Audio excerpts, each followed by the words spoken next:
Shalom and welcome back to Flipping Pages, Stirring Sauces.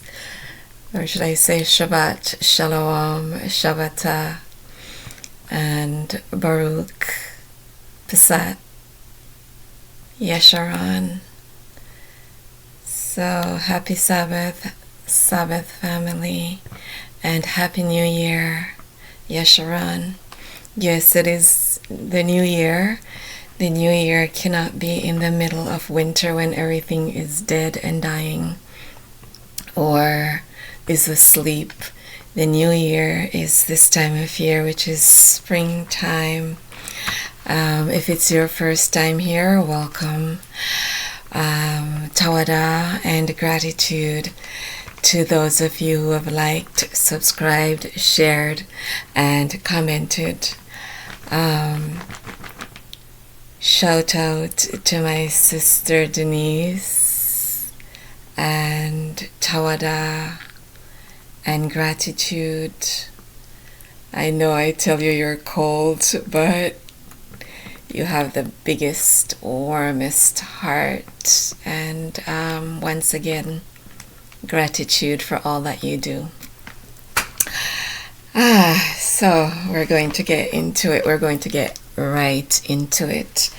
Not sure what the title of this one is going to be tonight, but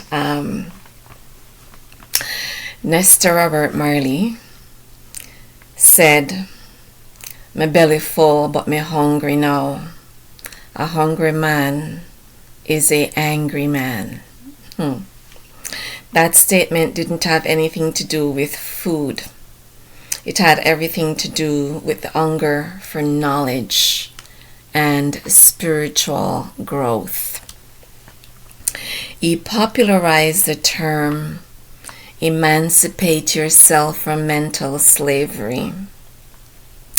Unfortunately, too many of us are still wrapped up in mental slavery because our hunger and thirst for knowledge is absent. We're not eating the herbs and the berries that the Creator said should be our meat. And meat means food, it doesn't mean flesh. He said if we till the soil, we will never go hungry. And somebody the other day asked me, why do I refer to the Creator as He? It's to simplify things. Our Creator is our Amma and our Abba, our Appa. Our Creator comprises of both feminine and masculine energy. And wicked people have changed it to identify the Creator strictly as a He. But when we know our true history, and if we read properly, then we will come to the understanding that just like we have feminine traits and masculine traits, all in the same body, we are a smaller version of our Creator. And if we have both those energies within us, so does the Creator. We need to unite with the dust of the earth from which we came, get our hands and our feet into it, plant something, walk barefooted, and heal our bodies in the process. We were born naked and barefooted. Spend some time in nature and listen to the wind communicate with the trees, and listen to the birds talk and sing to each other. I hear Jamaicans talking about cold fronts in Jamaica. Ask your Prime Minister what he allowed Babylon to spray in the Jamaican skies in order to affect the weather. We do have dominion over everything in the earth. And when we speak with enough authority, even the elements must obey us. We are too busy allowing ourselves to be manipulated in order to harness the powers that we have and to use them for our benefit. Release that which is bound and let it loose for the good of everyone.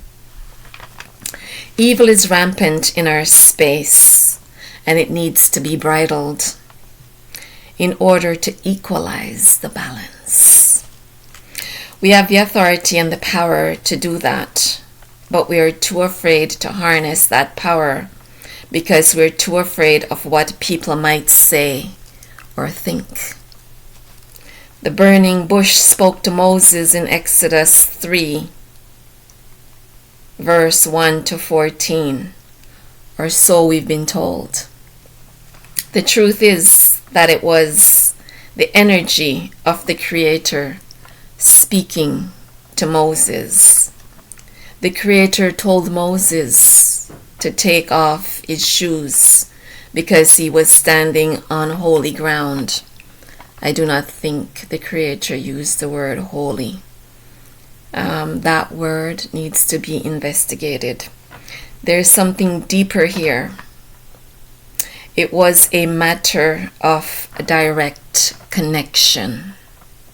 When the Creator asked Moses to remove his shoes, he wanted to be in direct contact with Moses through the earth from which we came.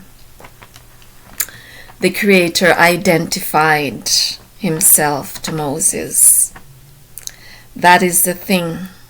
The Creator will always identify himself to his people.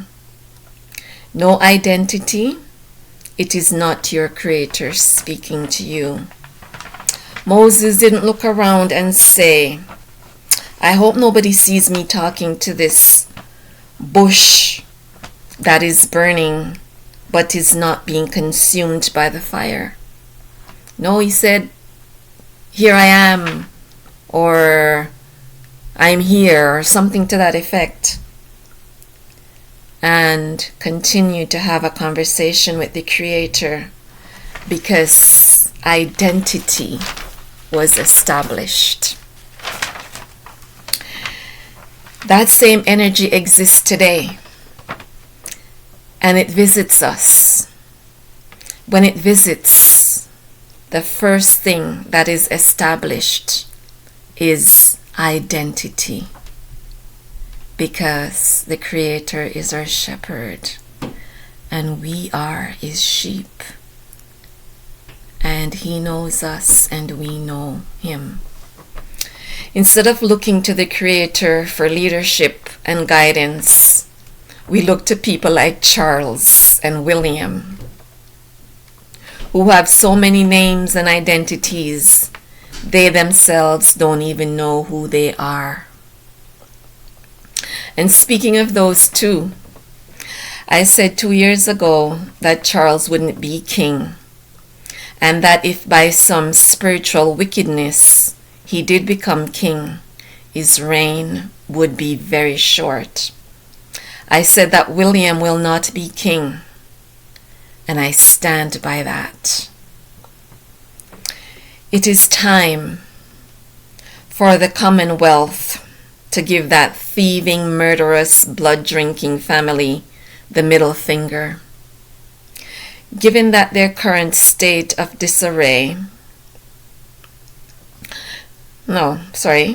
given their current state of disarray, who are they going to lead? I can tell you the only thing they're going to have is that little dot of an island. When the truth about that lying family comes out, all of those countries in the Caribbean and Africa are going to take a step back and say, Commonwealth be damned. Head of who? Me? You must be mad. These are troubled times, and we need to know who we serve. We certainly do need to know who we serve. And I also said about 2 years ago that Harry and Meghan was telling the truth. So anyway, as I said, we need to know who we serve. We need to look up in the skies. And that is some food for thought. Now, why have they created a union between technology and the universe? We have galaxy phones. We have cloud messaging. We have forbidden fruit computers. Why is that? Don't you think that that is some food for thought? I'm keeping it very short tonight. So I'm going to leave you with this. Your redemption draweth nigh. Please do not forget to like, share, subscribe, and comment. And once again, Happy New Year, Yasharan. I give you my peace. I give you my Ahab. Until next time, Shalom.